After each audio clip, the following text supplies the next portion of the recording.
Botta u risposta se jiġi wassal lilkom minn Beauty Wisdom, Game Breaker, Kicks Boutique Gym u The Barber Room.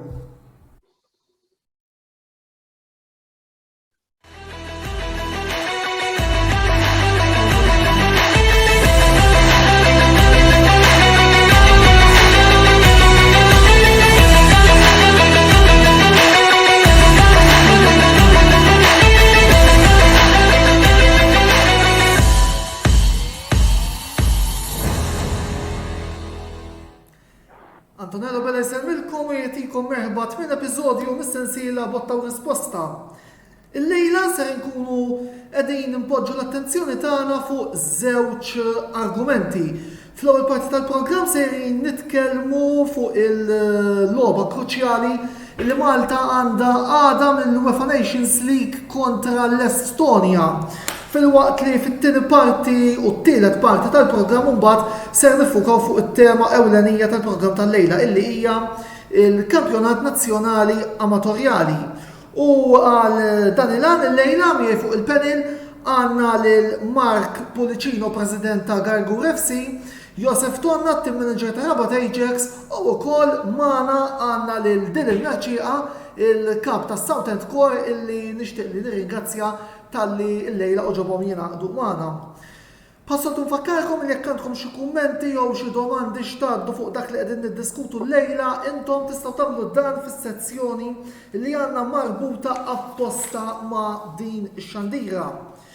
U għaldaqstant nibdew bl-ewwel parti tal-programm fejn ser nitkellmu appuntu fuq il-logħba Estonja-Malta, logħba deċiżiva fil-UEFA Nations League li ħajkollna għada fis-sitta u appuntu l-ewwel Dylan.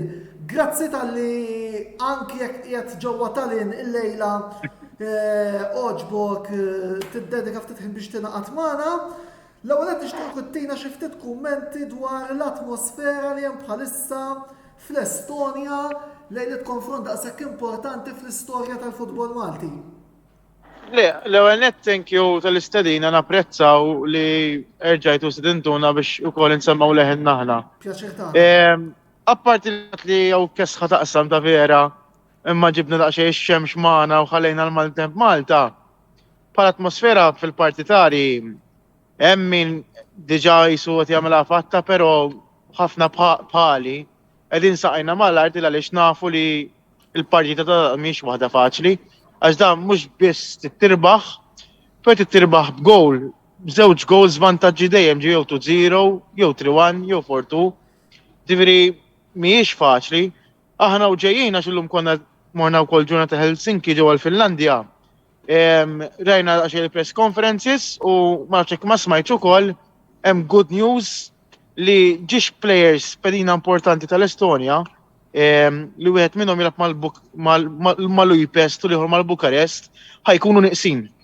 Din żgur nemmen jien li kemm għat-tim u anke l-players hija boost oħra li biex finalment għada mal-ewwel bidu tal-partita we go all in. M'hemmx kantunieri, m'hemmx adroż għada literalment it-tim jitimura rebħa konvinċenti, rebħa biex gowżek finalment nixtiequ nilħqu naraw li l-Malta tieħu promotion u m'hawnx isbaħ ukoll li tieħu promotion waqt għandek il-partitari away. Qegħdin grupp ta' 60 ruħ u mbagħad ħajnaqdu magħna wkoll il-kontingent tal-futsal li għandhom partita qabel fl-erba. Ġo ħankunu bej u pressopoko bej 900 ruħ kontra 13,000 ruħ ġew l-Estonja. Ħafna tjarmu għall-logħba u hekk il-barranin il-kelma qed jieħdu ħafna for granted. Però nafu li meta tarmi l-Malta bħalissa Malta sar improvement kbir u għaliex le hemm ċans mela m'hemmx ċans nagħtu xogħol kbira u l-Estonja, però mbagħad il-logħba tal-futbol kollox li m'għandniex kontroll fuqha. Eżattament, fil-fatt mill-impressjoni li qed ittini inti isu ħanejdu hekk il-moral fostkom il-partitarji li qegħdin hemmhekk jidher li huwa għoli. Mhux ħanejt moral għoli għax jien jgħalija kull logħba nirbaħ anke meta niġu mal-Ingliż u mat-Taljani, nirbaħ kull logħba jien irid nixtieq. Però tant wasalna biċċa delikata fil-kompetizzjoni li bħala tim Malti qatt ma konna rajni f'di sitwazzjoni aħna u din hija wkoll esperjenza ġdida għalina l-partitarji li qed niġu influenzati bil-mentalità ta' Davis Manja ta' mentalità rebbieħa. Illum il-ġurnata ninħarqu li ġejna dru. Fej qabel konna nieħdu pjaċir li ġejna dru. Ninħarqu li rbaħna wieħed b'xejn. U fejn nafu li se nimluhom iżjed bi dija learning curve ta' kulħadd li qed tinbidel il-mentalità. Jiena bħala Dylan saqajja mal-arti qed onestament, qed nipprova nżomm il-klan kollu saqajja mal-art, jemmen li kapaċi però biex jekk qatt. Da anka tkeċċija jew deċiżjoni żbaljata taffettwa l-andament tal-logħba bħalma rajna ħafna f'partiti riċenti issa kemm nazzjonali u kemm il-klabs qed tidħol il-VAR. Il-VAR mhux tkun korretta. Ġifieri literalment m'għandna xejn konvint. Allura saqajna mal-art, nemnu li kapaċi, però l-logħba tal-futbol dik li. Josef u Mark, ma nafxek minnħatakom għadkom xi domanda li forsi tixtuq tistaqsu l-Dylan kif qiegħed hawnhekk magħna. Jew forsi xi kumment, xi messaġġ minnħatakom, Mark. Min-naħa tiegħi l-ewwel ħaġa ngħidulhom proset, jiena kont magħhom jew propjament iltqajna hemmhekk meta kont Modena naħseb fl-ewwel f'waħda mill-ewwel esperjenzi li kellhom is-Southend Core f'Modena. Niftakar jiena kont mal-mara ma kontx parti mill-klan tagħhom, iltqajna hemmhekk ma anke Taljani kienu baqgħu imbelħin fil-pjazzett ikantaw idoqqu, ġifieri kien pjaċir kbir tagħhom. Naħseb li s-support Malti dejjem jiżdied, well good to them, proset ħafna, keep it up, jalla r-riżultat ikun favorevoli għada. Grazzi Mark. Josef.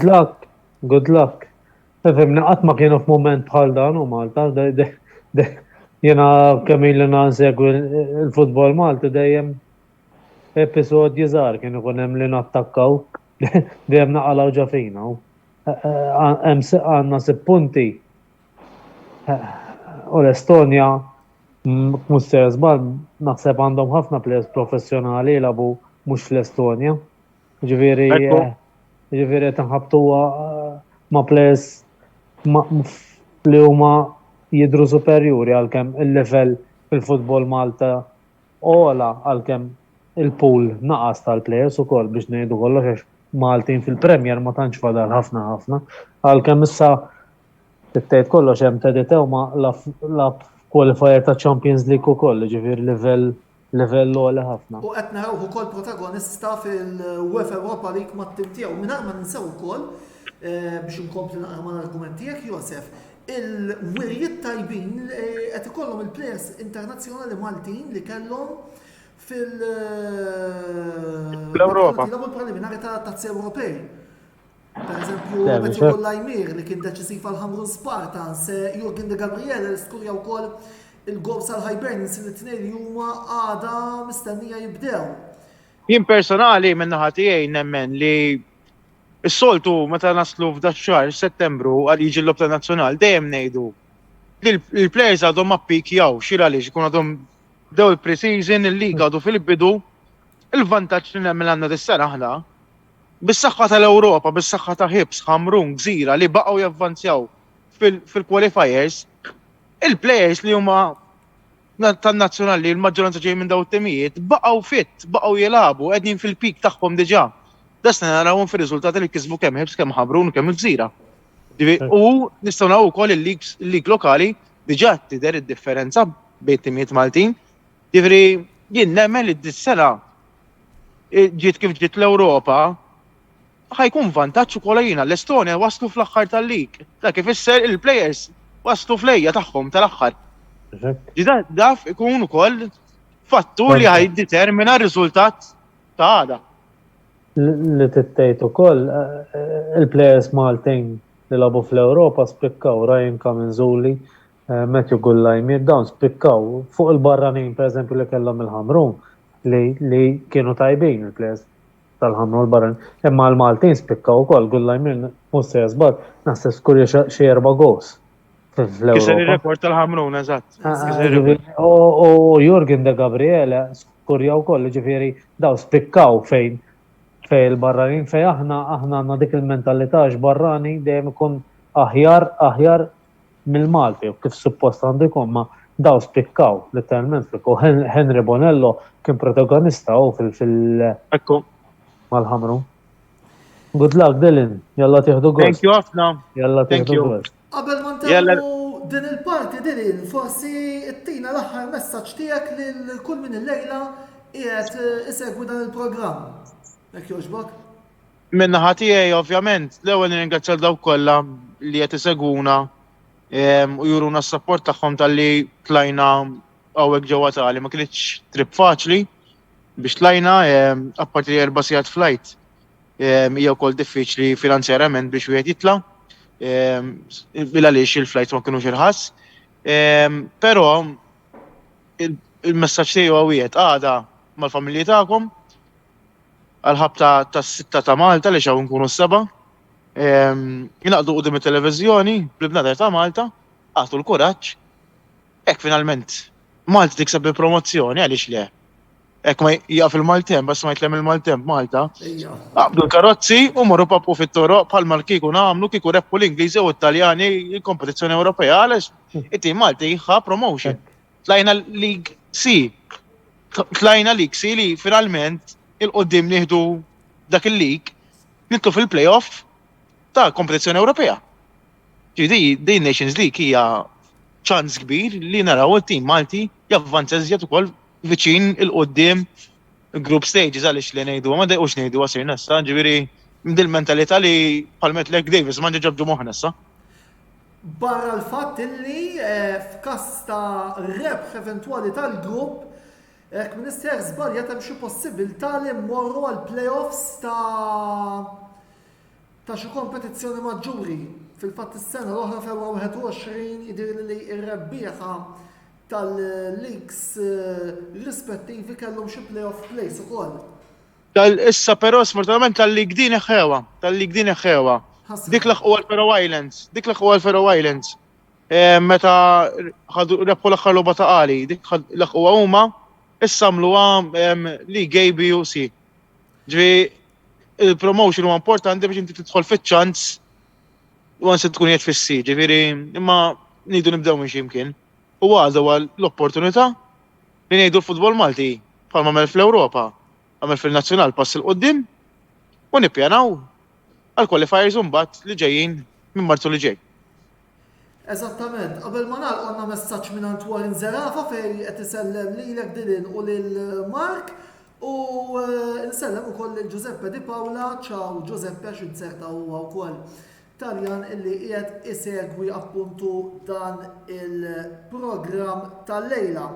Mela, Dylan, nirringrazzjawk tal-li naqgħod magħna. Ovvjament fisem it-tim kollu tal-Kamra Sportiva nawguraw it-tim nazzjonali Malti li jkollu l-aħjar riżultat possibbli u nawguraw lilkom ukoll il-grupp li se tkunu qegħdin f'Tallinn tappoġġaw lit-tim nazzjonali li tieħdu pjaċir u jalla bl-appoġġ tagħkom it-tim nazzjonali Malti iġib ir-riżultat illi nixtiequ.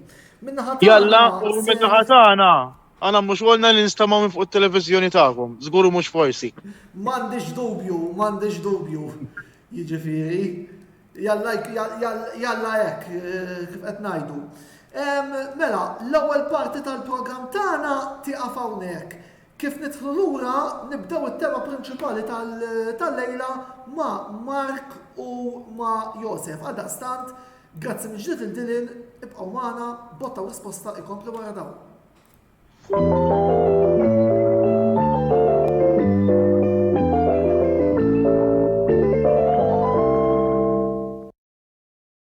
Call of Duty FIFA 23.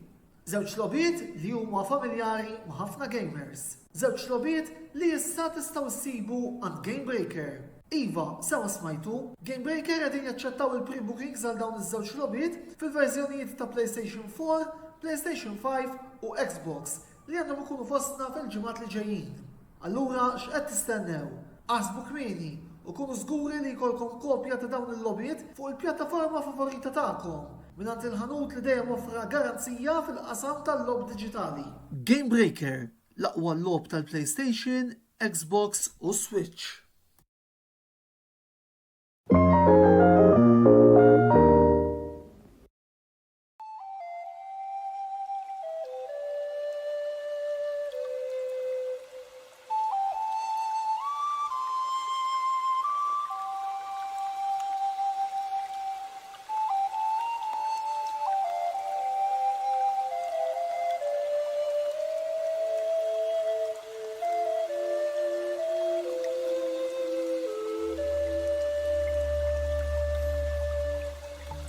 Beauty Wisdom tal-Fgura għall-aħjar prodotti u servizzi ta' sbuħija.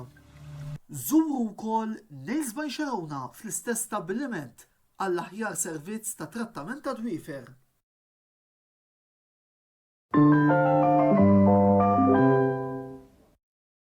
Ilab u irbaħ flimkien mal-kamra sportiva u Kicks Boutique Gym. Kull ma trid tagħmel huwa li tafas like fuq ix-xandira botta u risposta li qed taraw bħalissa u tafas follow fuq il-paġna ta' Kicks Boutique Gym.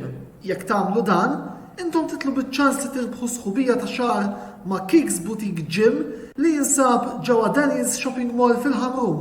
Bir-rebbieħ eventwali jitħabbar fl-ewwel programm tax-xahar ta' wara tas-sensiela botta u risposta. Kicks Boutique Gym, il-post ideali għalik biex issir iżjed b'saħħtek u tħossok iżjed aħjar.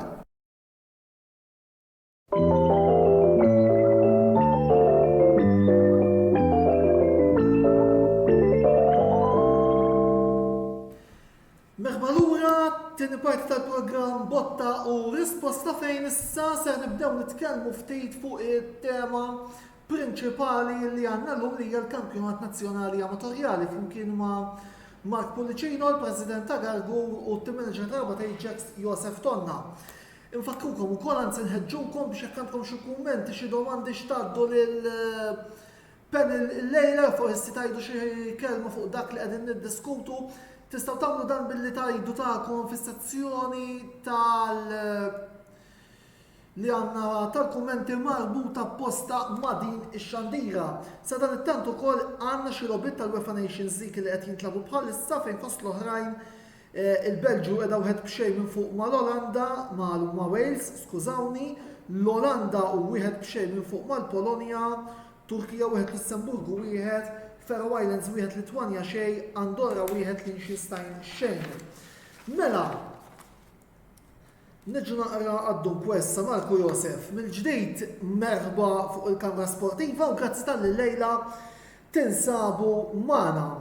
Meta naraw is-sitwazzjoni illi hemm bħalissa fi grupp B fejn għandna ir-Rabat Ajax qegħdin l-ewwel b'9 punti, 7-10, 5 St. George's Sida, 4 Luqa u 6 Ġiewi, Gargur 2, Dingley, Swallows, Kirkop United u Mdina Knights punt 1. Jidher li għandna bidu bilanċjat ħafna. Nixtieq illi qabel ma nibdew nitlu fid-dettall, forsi ttuni naqra xi ftit kummenti, opening comments fuq is-sezzjoni tagħkom. Qabel xejn. Josef tibdint minħabba li Rabat qegħdin quddiem. Nċedejlu l-markin, mhux problema. La jgħid qabli xorta. Suppost la jgħid qabli tibdinti dejjem. Nibdew mhux problema. Naraw naqfu it-tim tagħna bażikament. Aħna Tkellmu fuq il-kampjonat in ġenerali qabel ma nidħlu. Ara fuq kif qed naraħ jien hemm taqtija qawwija minn ħajġi promoss, ġifieri insa l-klassifika kif qiegħda bħalissa. Għax dana l-ewwel nies hemm 18 logħba xi jintlabu sewwa, ġifieri l-ewwel 3 logħbiet kull ma ntlabu għadhom u t-timiet ikunu għadhom minn ma 17 minn dan, ġifieri imma qed nara hemm 5 timijiet naħseb li ħajkunu f'taqtija biex jieħdu l-ewwel 2 postijiet u mbagħad ovvja mill-playoffs, imma qed nara 5 timijiet jien li ħajġildu għall-ewwel żewġ postijiet sal-lum, issa fimni jaf inkun żbaljat u jaf ikelli raġun, imma sissa fuq li rajt hekk qed nara jien. Mark, Ma Le, minna ħatijaj naqbel ma' Josef, naħseb li il-kampjonat huwa twil, 3 logħbiet nassurgurak li mhuma xejn. Nieħu l-istaġun li għadda aħna sal-ewwel round konna l-ewwel. Fit-tieni round tlifna ħafna punti. Spiċċajna xorta t-tieni, ġifieri dis-sena għax ta' warajna li kienu qed jinsegwu li kienu dejjem warajna. Tilfu ħafna punti bħalna wkoll, ġifieri ħattart kienu ħarbu. Jiena nemmen li dis-sena il-kampjonat kif inhu s-sezzjoni ħatkun bilanċjatissima. Naħseb sal-aħħar nifsax kif inhuma l-logħbiet u t-timijiet jiena ma rajt l-ebda tim superjuri għal ieħor. Ir-riżultati vera min-naħa tagħna ma ġewx. Sfortunatament spiċċajna b'ħafna injuries kmieni li dawn pereżempju l-barrani li ingaġġajna l-aħħar biex ikun il-barrani tal-klabb kull ma lab it-tieni ħaf tal-aħħar logħba, ġifieri minn 3 partiti dan għadu lab half time wieħed minħabba injuries l-istess. Din il-wafqa naħseb tista' tgħinna biex nibdew nirkupraw il-players. Is-season li għadda sfortunatament il-wafqa tal-miliet m'għenitna xejn spiċċat ħadmet kontra. Meta konna l-ewwel imbagħad ma stajniex naqbdu wara it-tieni round. Overall fadal il-logħb jidher li wara din logħba nerġgħu nifqu xi żmien xi ġimagħtejn oħra jekk missier żball minħabba jekk lajthom it-trofi u anke mit-tazza aħna qlajna mit-tazza ġifieri. Aħna wkoll jidher li l-logħba li jmiss wara l-logħba tar-raba ikun imissna xi ġimagħtejn wara. It-trofi l-istess, konna qed nirpu l-logħba 2 b'xejn, se spiċċat il-logħba 5 b'xejn easy. Sfortunatament żball tal-gowler fl-aħħar minuti tkeċċija b'10 min nies b'ħafna tfal tal-miners li kellna fil-ground, letteralment ġabulna droħ għal Kirkop, well good to them, jekk mhux se żball fil-94 minuta, u mbagħad fl-extra time b'10 min nies. B'ħafna tfal fil-ground, letteralment tfal. Ma stajniex inkampaw, ġifieri t-tfal tilfu mentalment waqgħu dawn wisq.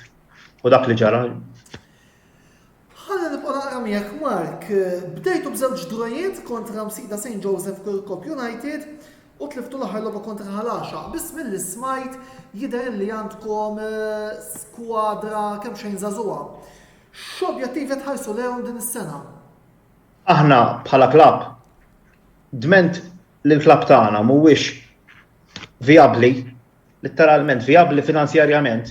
Aħna t-target tagħna huwa dejjem li nużaw żgħażagħ biex ikunu vetrina għal First Division jew il-Challenge League. Din is-sena bħalma ġara s-sena oħra spiċċajna t-tieni fil-league. Ħafna mill-plejers li kellna s-sena oħra ddeċidew aħna ftaħnilhom il-bieb li min irid imur Challenge League, well good to them. Senza interessi għalhekk aħna nilagħbu fl-Amiċel League.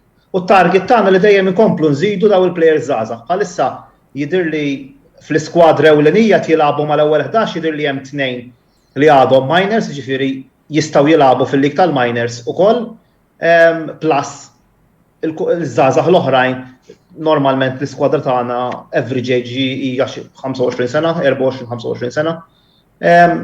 Il-kumplament huma kollha tfal mill-little line bil-mod il-mod mill-19 tagħna. Ngħidulhom tfal lum żgħażagħ dawn. Imma żgħażagħ promettenti li dejjem aħna bħala klabb nippuxxjaw fuqhom. Qabel ma nkomplu d-domanda li jmiss, qed nara argument li diġà tiġbor ħafna likes mingħand l-assistent tal-produzzjoni Mark Xkembri, illi qed jistaqsi domanda illi naħseb hija wertit illi niddiskutu. Mark qed jistaqsi, taħsbu jekk għandna ħares qatt ikun hemm bżonn l-għajnuna medika f'din id-diviżjoni hemm servizzi adekwati bħal defibrillator, ambulanzi, eccetera. Dabba nibda bik imma Josef. Defibrillator ma jidhirlix li hemm. Sorry, s-sajrin sejju hemm, sorry. Imma ambulanza U ambulanza ma jkunx hemm M'hemm imkien. ovvja. Sorry? M'hemm imkien. M'hemm imkien. U niers qaset ikun hemm fis-second fl-Amiċer li tlaqqas le. Ikun hemm imma ikun hemm ħafna drabi huma barrani, bħalissa ikun hemm iktar barrani. Jiena minn naħa tiegħi, jiena bħalma taf jiena vermier. Ġifieri minn naħa tiegħi nipprova kemm jista' jkun nagħti is-servizz tiegħi kemm jekk inqala il-players tiegħi ovvjament. Jekk inqala xi ħaġa ġifieri meta nkun il-ground nagħti is-servizz tiegħi lill-kumplament. Sfortunatament anke ġratilna fil-minors din kellna plejer ħabat rasu mal-art u għamel xi kwarta 20 minutes fl-art sakemm ġiet l-ambulanza eventwalment ħaduh u it was literalment il-logħba damet. Ġara l-istess, sfortunatament kellna logħba nhar il-ħadd li għadda żurrieq fejn daw iddeċidew fil-madwar barra mill-ground jaħarqu xi plastik. Ir-referi sfortunatament ma waqafx il-logħba, kien hemm daħna bajda tintent rieħa ta' plastik jaqbad. Ma waqqafx il-logħba u plejer minn tagħna ħassu ħażin u spiċċa l-isptar. Sfortunatament ir-referi iddeċida li ma waqafx il-logħba, aħna bdejna ngħidulu u iddeċida mbagħad ġara li ġara. Safety diffiċli, ma minix bħala lik tagħna ġraw ħafna affarijiet tafu hemm eżempji u mis-sawt il-manager fejn semmihom. L-inċident tal-plejer ta' Santa Venera. Kien każ fortunat, thanks God kien hemm ners kapaċi, il-plejer ġie salvat. Jalla ma jinqalawx dak tip ta' inċidenti. Prekawzjoni għandna, imma kemm hemm hands-on practice għandha ħafna dubji. Ma taħsbux li forsi ma rridx inkun daqshekk kattiv, ħanajtek, imma li anki minn min suppost jieħu d-deċiżjoni u jorganizza forsi mhux qed jagħti daqshekk importanza lilkom daqskemm jagħti importanza l-diviżjonijiet oħrajn. Antonella ħankun ċar ismu għax naħseb li din rari tkellimna fuqha. Li ma jkunx hemm assistenza b'ambulanza kienet id-deċiżjoni li ħadna aħna fil-klabs. Jiena dak iż-żmien kont fl-eżekuttiv, meta ġew il-paperwork ta' kemm tiġi flus, ambulanza kull ground, qed titkellmu kull ground. Ewwel ħaġa ma nafx kemm hawn ambulanzi available għal kull ground fejn jintlab il-logħb. Number one. Ġifieri dina jidher li l-isptar Mater Dei kull ma għandu available huma 8, ġifieri ma tistax tieħodlu l-ambulanzi kollha tiegħu.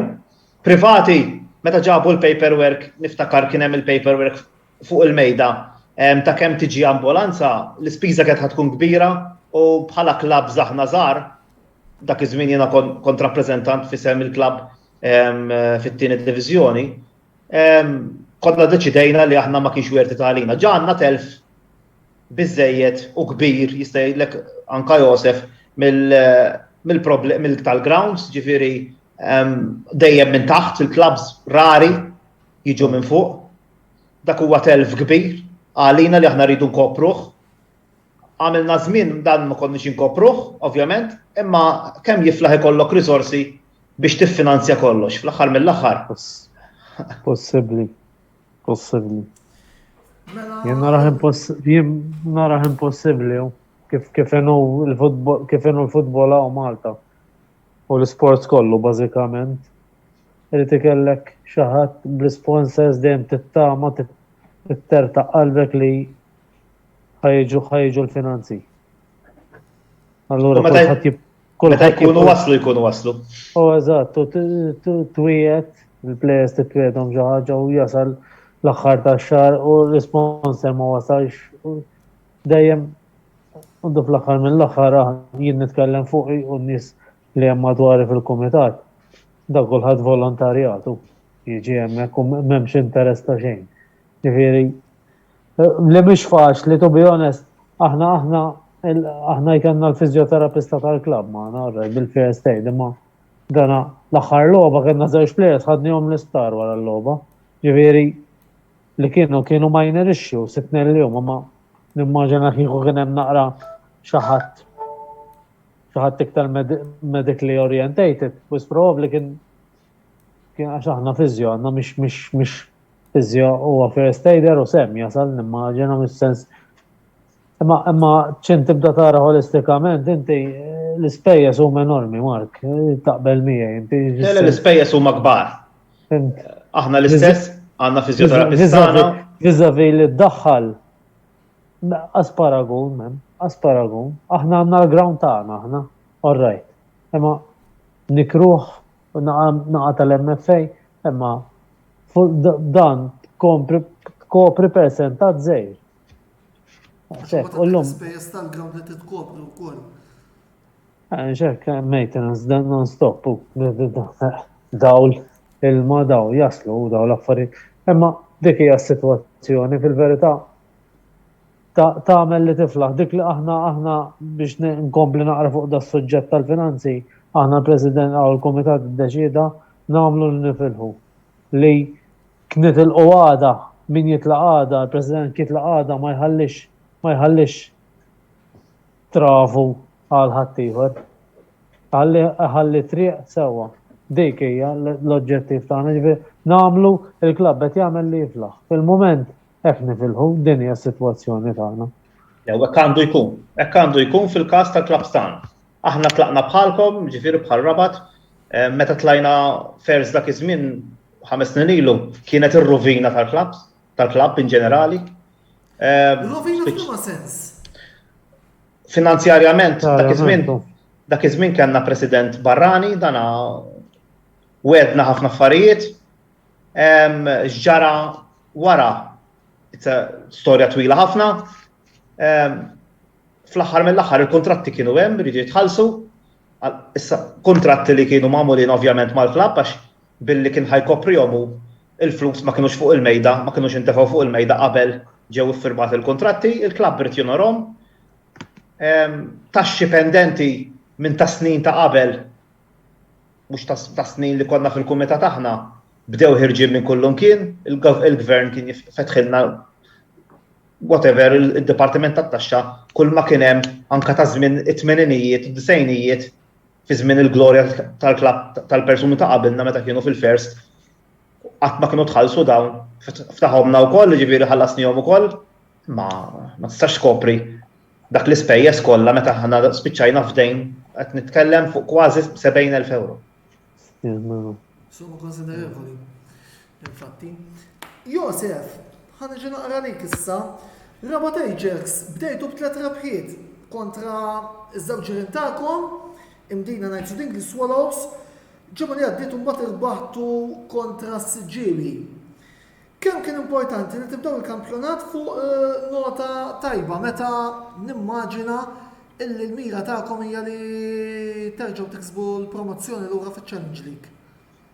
Antonella, ara, rigward it-tim tagħna, aħna ma kienx faċli għalina, basically mit-tim tas-sena l-oħra, kull ma kien fadal xi 20% tal-iskwadra. Kenna naqa pre-season kien fi ħafna ups and downs għax kenna ovvja coach ġdid, setup ġdid, allura players ħafna ġodda. Li bdejna bit-3 rebħiet huwa boost psikoloġiku tajjeb. Tikkonsidra li aħna it-tim huwa l-average age hija 23 tal-iskwadra li kellna fuq l-squad list kważi 23. Basically kellna dejjem 4 minus, issa 2 minnhom jew 3 ma jibdewx jidħlu. Ġifieri bħala li bdejna bit-3 rebħiet hija importanti, imma issa rigward promotion mhix aħna tiġi ovvjament irridu neħduha, imma aħna minn day one bdejna l-ewwel li kellna l-grupp saħħtu u tiġi l-logħba nirbħu, nitilfu u draw, irridu nieħdu xi ħaġa minnha. Fis-sens nieħdu xi ħaġa minnha, aħna idealment irbaħ dejjem u tieħu l-punti. Sewwa imma Jien ma nemmen li meta titlef, per eżempju ġiet it-telfa ma ħalaxa fit-trofi. Kien hemm discomfort kbir fid-dressing room u l-għada ta' tmorna. Imma aħna li titlef xi kultant mhix tiswa ta' ġejtax, it-telf jibqa', imma li timxi titgħallem minnu aħna laqi li naf minn wara l-logħba ta' ħalaxa ġiet il-logħba ta' Siġġiewi 5 ijiem wara u performajna kif għandu jkun. Ġifieri ħadna xi ħaġa xorta minn dik it-telfa. Meta għandek tim żgħir bħal tagħna tibda tiġi l-pressure issa jaf taħdem favur u jaf taħdem kontra. Aħna nieħdu logħba b'logħba, Antonello, u naraw fejn naslu. Issa jispiċċa l-ewwel round u mbagħad niddeċiedu. Naraw fejn kunu u nimxu minn hemm. Biss aħna li provajna nagħmlu dis-sena kien li għal kull pożizzjoni kellna żewġ players. Li sissa li qed noħolqu healthy competition. Dik aħna min-naħa tagħna dika ġibna coach jaf il-youth sector. Paul Falzon nirringrazzjah minn hawn għax-xogħol siewi li għamel barra l-ħin ta' training immens. Jisnanna manager. Ġifieri jaf ħafna players li kienu fil-youth section A u section B li l-lum qabżu u għatterhom li l-klab tagħna. U għandna l-Ġoġer għadha bħala assistant coach li jafu sew dal-lik u għandna mix tajba bħala training, bħala coaching staff. Dik sissa dik li nista' nikkommenta fuq il-kampjonat ta' Rabat Ajax jien. Sewa wis, għandna kummenti ieħor mingħand Brady Buġeja fejn qed jgħidilna li dis-sezzjoni B hija vera bilanċjata, però s-sezzjoni l-oħra żewġ timijiet tlieta li kif huma armati qegħdin anke biex jilagħbu fiċ-Challenge League għandhom potenzjal. Fuq din it-tema li qajjem Brady u fuq temi oħrajn sejrin nitkellmu fit-tielet parti ta' dan il-programm li ġejja wara blokk ieħor qasir ta' riklami għal daqstant inħeġġukom biex tibqgħu magħna, ittuna ċans minuta u nofs kemm ngħaddu wkoll ir-riklami tal-isponsors tagħna li nħeġġukom tużaw għaliex indirettament ukoll tkunu qegħdin tgħinu apparti tgħinu lilhom tkunu qed tgħinu direttament lill-Kamra Sportiva tkompli ittella dal-ħafna kontenut li qed intellgħu prattikament ta' kuljum. Għal daqstant il-blok li mista' riklami u mbagħad inkomplu bid-diskussjoni.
Ilab u irbaħ flimkien mal-Kamra Sportiva u Kicks Boutique Gym. Kull ma trid tagħmel huwa li tafas like fuq ix-xandira botta u risposta li qed taraw bħalissa u tafas follow fuq il-paġna ta' Kicks Boutique Gym.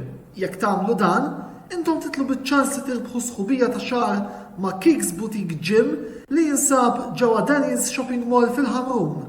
Bir-rebbieħ eventwali jitħabbar fl-ewwel programm tax-xahar ta' wara tas-sensiela botta u risposta.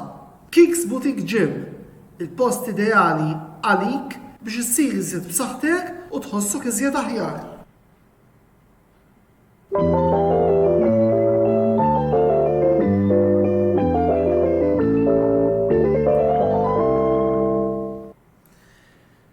Merħba lura t-telet parti tal-programm Botta u Risposta fejn lejla flimkien miegħi Antonello Abela għandna lil Mark Pulicino, President tal-Gargur, u Josef Tonna, Team Manager ta' Rabat Ajax. Il-tema li qed niddiskutu lejla hija il-Kampjonat Nazzjonali Amatorjali. Nerġa' nfakkarkom li kull min jixtieq jgħid tiegħu jew isaqsi xi domanda lill-mistednin tagħna kena diġà xi kummenti wkoll jista' jagħmel dan permezz tas-sezzjoni tal-kummenti illi għandna miftuħa apposta ma' din ix-xandira. Mela, l-ewwel konna qed naraw il-kumment ta' Brady Buġejja fejn semma ħansejħu dak l-isbilanċ illi hemm fuq il-bejż żewġ sezzjonijiet. Nixtieq illi issa nitkellmu naqra żgħira fuq sezzjoni A. Fejn bħalissa s-sitwazzjoni f'din is-sezzjoni qed tara lil Sengli Atletiku Zabbar l-ewwel b'12, Imġar United 7, Kalkara United, Santa Venera Lightnings u Ormi 6, Xejra Tornadoes 5, Birzebbuġ St. Peters 4, u mbagħad għandna il-Mellieħa ta' Xbiex u Pembroke illi jinsabu mingħajr punt. Xtaqt nisma' naqra tagħkom fuq din is-sezzjoni qabel ma nkomplu nitkellmu ftit fuqha, jekk jogħġobkom, ovvjament minn dak li stajtu taraw. Minna ħadijaj, ifhem, naħseb Zabbar wara li ġralhom is-sena l-oħra u bl-investiment kbir li qed jagħmlu bħala klabb, jagħmel President bħala klabb. Naħseb li dment liħa tista' tgħid l-aħjar players li kien hemm is-sena l-oħra fl-Amiċel League li dawn minn Mażurrieq li telgħu, minn mal-imtarfa li telgħu. Ħafna mill-players spiċċaw marru magħhom. Naħseb li u plus coach b'esperjenza kbira bħal Mark Miller. Naħseb li suppost on paper kellu jitlaq bħala l-iktar the team to beat. L-Isla xtaqu nafu x'ġara qabel beda l-istaġun, xtaqu li wara li nqala il-ħaġa ta' Pembroke ikunu huma li jmorru lura fiċ-Challenge League, pruvaw iduru mar-regolamenti, nemmen li kienu tim diġà preparat, bidlu xi players plus li wkoll għandhom coach b'esperjenza li naħseb li huma kapaċi, għandu players tajbin ukoll, kollha b'esperjenza kbira, ħafna minnhom b'esperjenza kbira bħal Timmy Thomas u oħrajn. Huma iż-żewġ timijiet li naħseb li minn din naħa minn dan is-sezzjoni flimkien ma' Mġar li wkoll Mġar għandhom bosta żgħażagħ prominenti promettenti ħafna, ġifieri Mġar plus barrani tajjeb u għatta players tajbin li naħseb ukoll se jkunu hemmhekk fil-ġirja, ser ikunu tliet timijiet li ħajkunu primarjament ser jiġildu għalik. U hemm il-Kalkara wkoll investew mhux ħażin il-Kalkara wkoll. Biss ma taħsbux il qed ikun hemm żbilanċ ta' kif qed jitilgħu is-sezzjonijiet għax din is-sena qed rajna fotokopja tas-sena li għaddiet fejn kellna sezzjoni minnhom li kienet bilanċjata ħafna. U sezzjoni oħra fejn kellna tim illi ħarab u l-oħrajn illi qed isegwu. Taħsbu li jista' jsir xi ħaġa fil-polots biex wieħed jaċċerta li s-sezzjonijiet, iż-żewġ sezzjonijiet ikunu naqriżet bilanċjati u ovvjament l-interess jibqa' fost is-segwaċi tal-dan il-kampjonat. Ma kif tista' tqassamhom? Daw jitilgħu kif tista' tibbilanċjahom?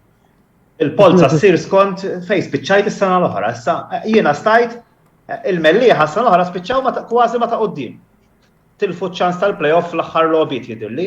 Dis-sena bil-bidliet kulħadd jibdel, ir-Rabat ma kinux fiċ-Challenge League bidlu t-tim kollu. Aħna min irid jitlaq ftaħnilu l-bib biex jitlaq. Plus li tibdel il-players, ġifieri dan il-bilanċ Stajt kont jiena, kont fiċ-Challenge League, stajt inżilt u spiċċajt xorta, żarmajt, neħħejt ħafna mill-plejers, bilt il-plejers kollha. Ma tistax il-bilanċ ma toħolqux kif ġibu laħaq dan għandek polza, għandek is-seedings ovvjament kienu t-timijiet li waqgħu miċ-Challenge League. Ħajkollok timijiet li kienu fl-Amateur League is-sena l-oħra u ma kinux f'pożizzjoni daqstant tajba li spiċċaw il-polza tiġi kif tiġi jum. Konfermalna Trevor Thomas il-Polots isiru bis-seedings u li polza dejjem polza. Plus sek kif imnilaw. Dan memx garanziji, vera tinvesti ħażabbar issa l-oħra investew fuq l-investew ma telawx. Ġifieri memx garanzija dan aħna jew il-Gargu ma investajniex daqs kemm investew aħna fis-section tagħna investew hemm l-imsida investew, hemm Bormla investew, hemm ħalluqa prattikament żammew it-tim tas-sena l-oħra. Ġifieri daw on paper jidru ma favoriti li ħajkun l-ewwel tlieta, imma ma jfisser xejn il-futbol tilgħbu fil-ground u literalment ġifieri u l-flus waħedhom ma jagħmlux tim tagħmlu meta jkellek grupp saħħtu speċjalment jiena nemmen li f'dal livell jiena laf f'dal livell ġifieri mhix l-ismijiet jagħmlu d-differenza kemm għandek il-grupp saħħtu għax triqija twila u kemm kif tirreaktja wara telfa wara rebħa dawk jagħmlu d-differenza. Is-sena l-oħra l-imtarfa għalaw seba' ma' żurrieq forsi żball. Spiċċaw xorta telgħu. Ġifieri mhix il-flus ma jagħmlux differenza, imma aħna xorta jiena nemmen li hemm gruppi beż il-grupp tagħna, il-grupp ieħor għandek jisu 300 erba' minn li s'issa jidhru li għandhom ċans jitilgħu. Aħna hemm jisu 607 huma tal-istess livell qed narhom jien. Issa xi ġriada ħadd ma jaf imma s'issa fuq li rajna ġifieri ħadd tkun iktar battalja jibsa naħseb jiena x'naħseb is-section l-oħra ħin qataw għalihom hemm dawk li 300 erba' u s-section tagħna naħseb hemm 600 seba' li ħajibqgħu jafsu missa l-aħħar hemm għandek l-kwarti tal-istaġun ħajkunu qegħdin hemm. Ma nafx jaqbilx miegħi Mark fuq dil. Jiena dik naħseb li hekk jiġri kif inhi sitwazzjoni. Il-logħb jidher li huwa bilanċjat, ħadd għadu ma rajtx riżultati kbar li xi ħadd tim ġara bl-ieħor, riżultati vera viċini. Il-bilanċ jidher hemm. Il-lig twil minn 18 logħba mhux se żball kull ma għaddew ovvjament tlieta biss.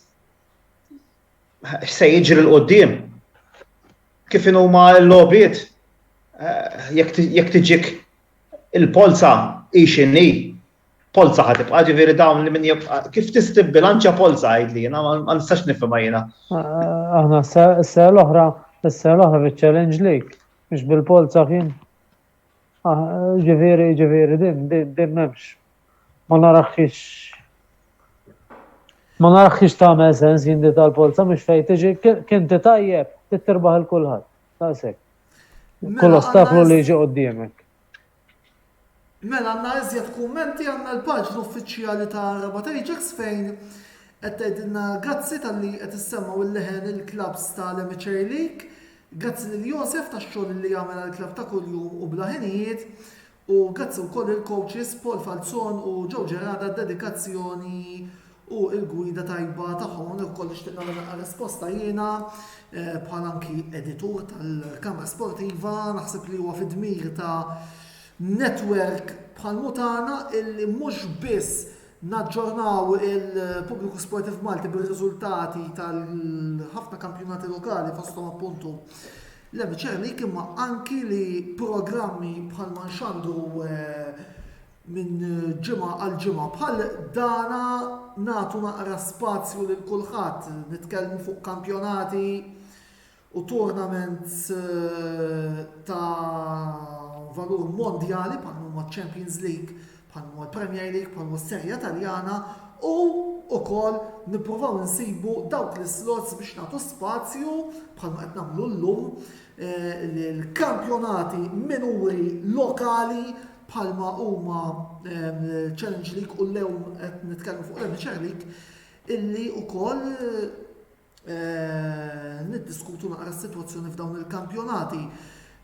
Tnuħu pjaċir ukoll illi din id-darba wara diversi ilmenti li kelli fil-bidu tal-istaġun il-klabs li approċċjawna u ġbuna mill-ewwel illi se jattendu. Bħalma dejjem ngħid dana hija opportunità oħra minkejja aħna forsi maħniex xi media outlet kbira ma mill-ftit tagħna wkoll nippruvaw nagħtu opportunitajiet lil diversi clubs biex jiġu għandna u jsemmaw leħenhom bħalma qed jagħmlu. U wkoll nirringrazzja llum il-ħafna segwaċi li qegħdin ukoll isegwu il-programm. Ma nafx għandek xi messaġġ għall page master tagħkom, Josef, qabel ma nkomplu. Nirringrazzja immaġina li Luke aħna din grupp ta' nies li mhux faċli llum issib nies jiġu jagħtu l-volontarjat. U l-administration, jiena nemmen li l-administration hija kważi importanti iktar mit-tim li qed jilgħab illum. Kif ġejna f'dis sitwazzjoni, kif inhi l-ħajja llum li bażikament il-volontarjat ma tantx għadu japplika għax tant huwa demanding. Anka konna ngħidu għax Challenge League u Amateur League. Xorta, inti bil-mobile you always on the reach. Kulħadd ħajabdek. Ġifieri m'hemmx 8 ta' filgħodu u l-11 ta' bil-lejl. Ġifieri players, coach, għalla problema, issue dejjem on the go. Issa, ma tkunx hemm min nies li aħna din basically għadin 7-8 minn nies li tħabbatu s-sib lajnuna kieku jiena nemmen li kieku naħseb il-klab kellu jala li mawx dan nies fil-kumitati, għan nitkellem fuq il-klab tar-Rabat li m'għandniex risorsi finanzjari ta' barra minna u unfortunately m'hemmx xi sugar daddy iroxxi l-flus. Jiena kontent fil-grupp li għedin grupp li naħdmu vera kulħadd m'hemmx interess personali fil-administration. Għanna wkoll messaġġ minn għand Bjorn Kuti, messaġġ leader New Trevor Thomas fejn qed jgħidlu li tefawlek il-pressure Trevor mal-favoriti. U r-risposta ta' Trevor Thomas hija li l-grupp tagħna huwa bilanċjat ħafna. Naraw ukoll naqra interazzjoni wkoll bejn tkun qed issegwu l-programm illejla u li wkoll qed nieħdu ħafna pjaċir fuqha. Dan l-aħħar għamet kontroversja sħiħa fuq il-kondizzjonijiet tal-grounds lokali fejn partikolarment fil-kampjonat BOV Premier kien hemm diversi tgergir ukoll fuq il-wiċċ tal-art tal-Istadium Nazzjonali u tal-Bezzina Stadium. Minna ħatakom, xtaqna nafu kintom soddisfatti bil-kondizzjonijiet tal-grounds fejn attwalment qed tilagħbu l-lob tagħkom, jiġifieri il-Luxor Stadium u s-Siren Stadium. Mark, dik id-vissima, Naħseb li dal-żewġ grounds ilhom għaddejjem bil-problemi snin twal. Nerġa' ngħidlek minn żmien meta kont anke fl-eżekuttiv jiena. Nieħdu s-Siren Stadium l-art kulħadd jaf kif inhi. Litteralment spiċċuta. Ħafna ħofor, letteralment ħafna injuries, riskju kbir tinjuries. Il-Luxor Stadium forsi l-art hija naqra aħjar, anzi aħjar, ħanejdu hekk. Imma issa feġġet problemi kbar. Id-dawl. Id-dawl li dawn, ovvjament, il-Luxor Stadium hemm kumpanija privata li tamministra parti mill-ground fuq wara. Lil-players kif tara l-ballun id-dawl tagħhom huwa baxx, għandhom il-botos tagħhom huwa baxx, il-ballun ma taraħ imkien. Dana komplejnjajna fuqha, ovvjament il-ground huwa mikri lil terzi persun, id-parti tal-ground hija il-parti fuq wara tal-ground hija mikrija lil terzi persuni. Ġa hemm problema in ġenerali bid-dawl tal-ground stess, tal-Luxol, imma di komplet iktar tikkawża problemi kbar. Issa li l-plejers ma jarawx il-ballun ġej. Chances ta' injuries, chances jidnaf. Episodju kontroversjali. Is-sena l-oħra tlifna ġiex partiti hekk. Meta tkellimt mal-goaler, x'għamilt literalment. Kenna każ favur tagħna kien il-goaler ta' CGU li mar ħajklirja l-ballun u literalment ma ħadux. L-istess ġran, aħna fl-istess logħba ma fuq in-naħa l-oħra kif libna l-goaler tagħna mar joħroġ għall-ballun ma sabu bkien. Eventwalment sabu warajh. Għax daddaw il-baxx jiġi straight daw l-abja straight ġolajnejn, il-ballun jintilef kompletament. Is-sajrin semmet mhix immaqdar imma dressing rooms mhumiex dressing rooms ta' tim tal-kbar u 20 plejer. Literalment dawn huma dressing rooms għan-nursery. Żgħar m'hemmx faċilitajiet ta' xejn. Way back, suppost is-centenary kien. Is-centenary ġie moħluq Biex jintlab il-lik tagħna. Biex jintlab il-lik ta' second u third. Jalla il-ground il-ġdid li qed jinbena, nibdew nużawh ukoll. Aħna r-rabat mista nilagħbu s-centenary dis-sena. Għasek, m'għandniex logħob is-centenary, m'għandniex waħda. M'għandniex. U thinking about it, is-Sirens u Luxol huma grounds dojoq. Bħala. Orrajt huma fil-livell aċċettat mill-UEFA biex tilab imma xorta huma grounds żgħar. Aħna dik imbagħtu naqra biex bħala tim imma dik m'għandux jaqsam imma bħal mettejt inti Mark daw l-affarijiet ta' safety u players il-well-being tal-players daw qased jiġu salvagwardjati u qabel kien hemm il-Mosta kienet l-istess problema. L-istess kien il-Mosta. Sa ma nafx kif inhu llum jiena niftakru l-Mosta problema ta' dawl kien u kien fih Balla Laqstu. Balla Laqstu kien fih. Tumbati fih. Sorry? Tumbati fih. Il-Mosta. Suppost kellu jinbidel imma mill-lider mill-ismajt l-aħħar il-kumitat tal-Mosta ma ċettax li jibdlu f'Novembru. Imma dan kollox jinvolvi flus kbar. Għax biex tinqala mill-ground tiegħek biex titrenja u ma spejjeż kbar. U ma ssibx. Ma ssibx fejn titrenja minn fejn ħadd tmur ħadd ikkri ħajtolbok bala l-kbar ta' flus. Ħażapar ġiethom tajba li lestew il-ground eżatt qabel bidu tal-istaġun, ġifieri jidher li perjodu sa jitrenjaw x'imkien ieħor. Hopefully l-MFA flimkien mal-gvern tibqa' għaddejja b'dal proċess li dawn il-grounds anka il-grounds li huma 11-a-side jew jifilħu jilagħbu 11-a-side fejn jilagħbu anka l-youths tagħna ikomplu jiġu upgraded kif suppost. Il-mellieħa ħafna drabi aħna tikonna logħob il-mellieħa minħabba l-under 17s u l-15s jidher li huwa ground tajjeb ħafna. Bħala ground ġi tajjeb wara li għamil upgrading tajjeb kemm flimkien mal-MFA u l-gvern flimkien. Jalla inkomplu għaddejjem biex l-istrutturi tal-klabs jiġu mejjuna biex inkomplu nerġgħu nirranġawhom mill-ġdid issa li għaddew, pereżempju l-ground tagħna li huwa żgħir għaddew 12 sena minn fuq, 11-12 sena minn fuq. L-istess tar-Rabat l-istess ilu xi bej 10 u 11 years li sar. Aħna 2011 jidhirli. Qabel ir-Rabat xi 2010 sar il-pitch. Ir-Rabat suppost hemm pjanat li joħorġu mill-ground tal-Imtarfa. Ħajsir stadium bejn Rabat ta' Dingli. Meta ħajsir ma nafx għax suppost il-ground tar-Rabat fejn nitrenjaw illum ħajjeħduh l-Imtarfa, imma meta ħajsir.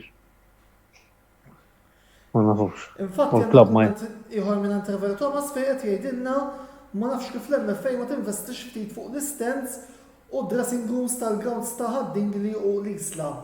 żewġ pitches mill-aħjar li hawn u s-sajs kif suppost u eventwalment kulħadd jilgħab komdu. Taħding li huwa pitch tajjeb ħafna. Ħafna tajjeb. Tal-Isla ma nafx il-Korradino sej naħseb jiġi. Eżatt. Ma bħala pitch ukoll kien tajjeb imma dan Antonella da kollha jinvolvi flus u mill-lest li investihom. Il-klabs ma għandhomx. Da ma nafx, jien ma nafx jieħdu klabb tal-li jaċċetta logħba tal-li jilagħbu l-ligs tal-MFA, ma nimmaġinax li hemm xi flus ta' barra minn hawn. Inti llum ħaj investi, jgħidlek jien investi X ammont ta' flus u rrid niġborhom f'X ammont ta' żmien.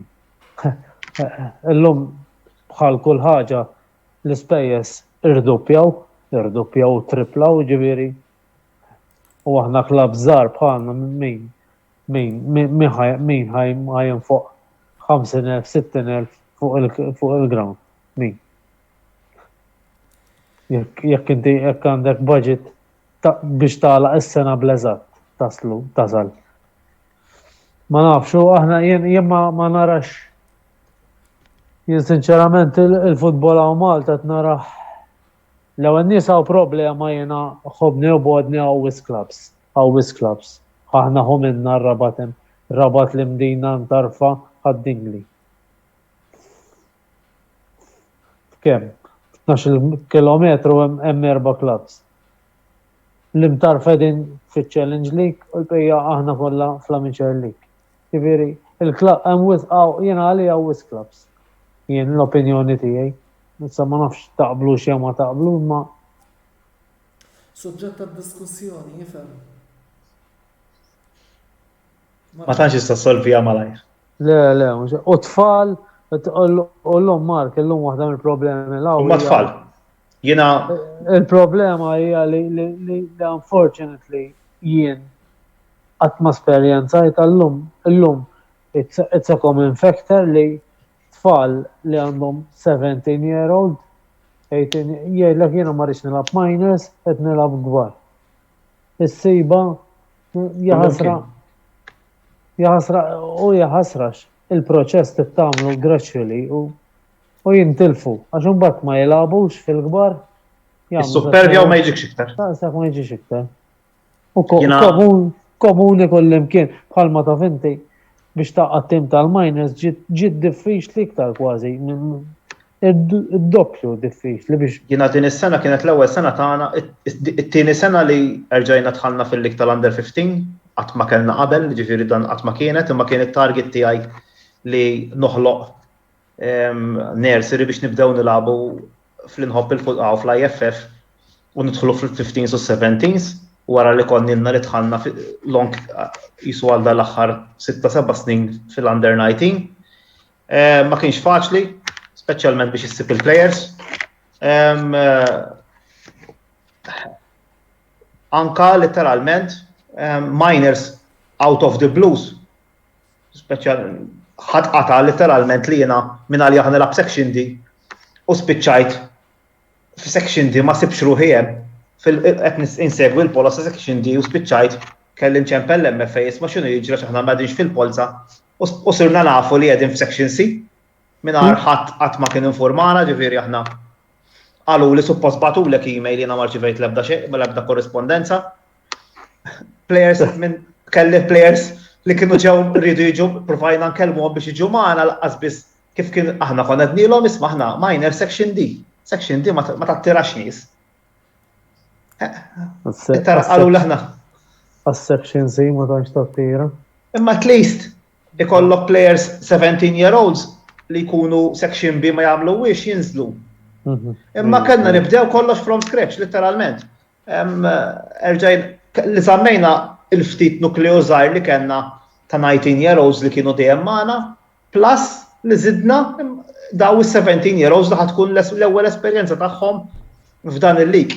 U section C għalihom hija diffiċli u għalhekk għadna ma ħadna l-ebda punt. Għaliex is-section hija diffiċli, il-qabża għadna ma minnhiex, ħafna mill-players ġew last minute literalment għax dan il-lig l-ewwel darba li beda kmieni. Ma jimpurtax. targets huma sempliċi li nippruvaw insalvaw u ntuhom esperjenza, sena d-dieħla jkunu aħjar. L-aħħar domanda qabel ma nagħlqu. Wara l-waqfa nhar il-ħadd 2 Ottubru fil-5:30 fil-Luxor Stadium. Gargur kontra Rabat Ajax. Mela, li rridu nkunu nafu x'qed tistennew minn dan il-konfront l-ewwel nett. U t-tieni ħaġa li ma huwa l-aktar element fit-tim avversarju illi tammiraw ħanajtek. Issa bik se nibda Marka x'intom hu. Aħna hu, tajjeb. Ifhem, ir-Rabat jiena għandi ħafna players extra b'team. U huma għandhom plejer Arawri li hija stramba. Kif ir-Rabat għandhom plejer Arawri ma il-flok tagħna qatt ma libsu. Miguel, jidher li Miguel. Akkolina. Iva.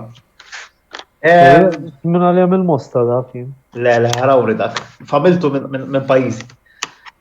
Ifhem, il-logħba hija logħba normali, nemmen. Naħseb li bħala żewġ timijiet, aħna speċjalment ħan ninżlu għalija preparati hopefully li nirkupraw xi players, speċjalment dilwa f'qatejna ftit, għad għandna xi players li qed nagħmluhom bħal physiotherapy plus ultrasounds biex naraw li huma kollox sew. Jalla nirkuprawhom. Għalina hija importanti li immorru għal din logħba b'saħħitna x'irridu nirkupraw fl-aħħar mill-aħħar din 7 punti taħt ir-Rabat.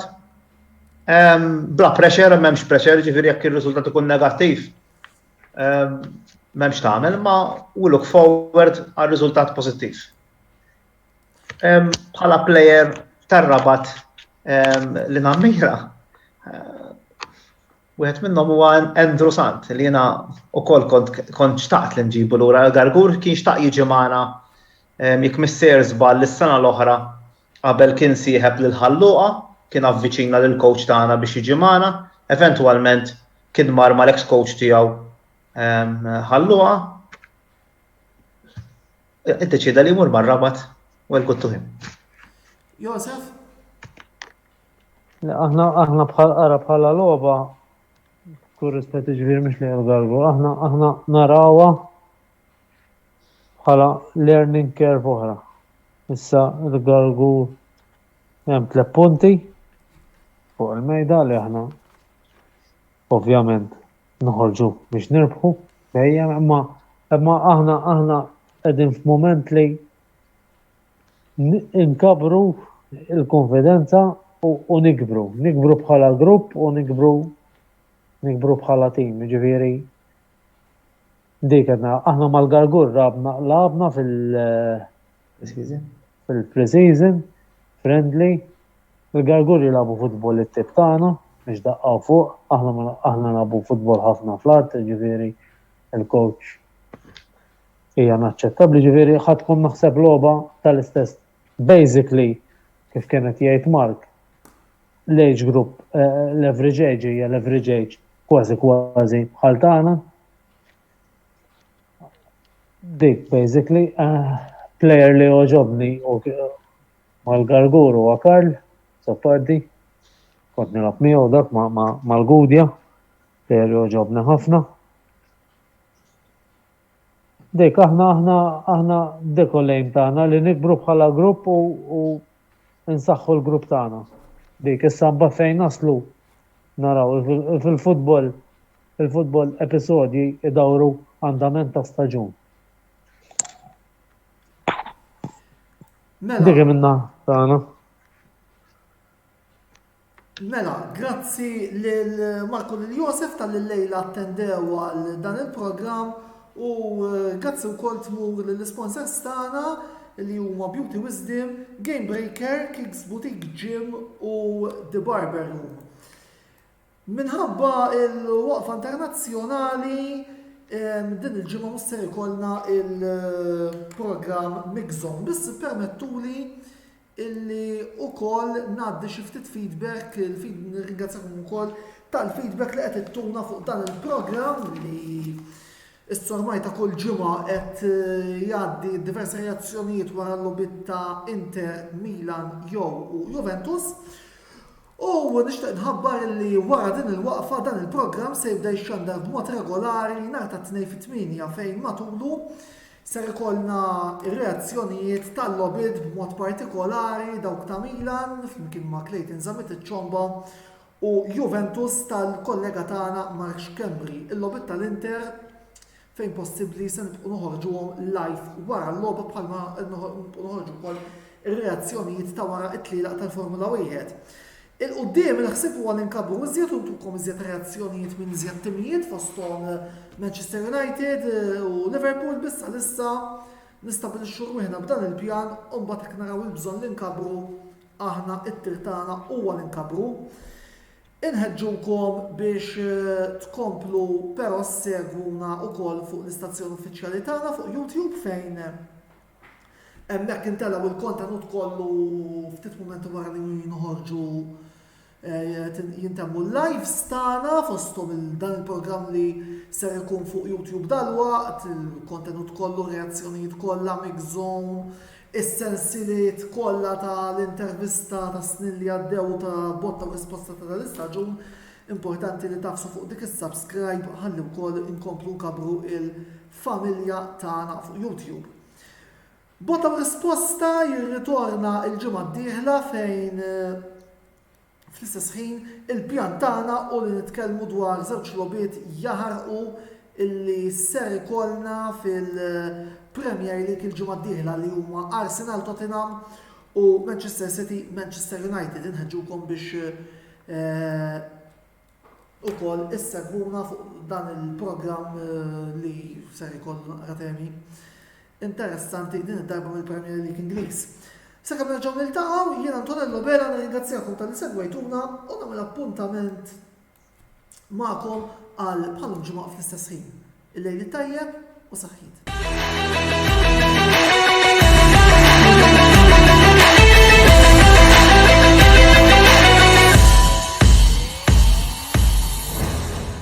Botta u risposta ġie wassal lilkom minn Beauty Wisdom, Game Breaker, Kicks Boutique Gym u The Barber Room.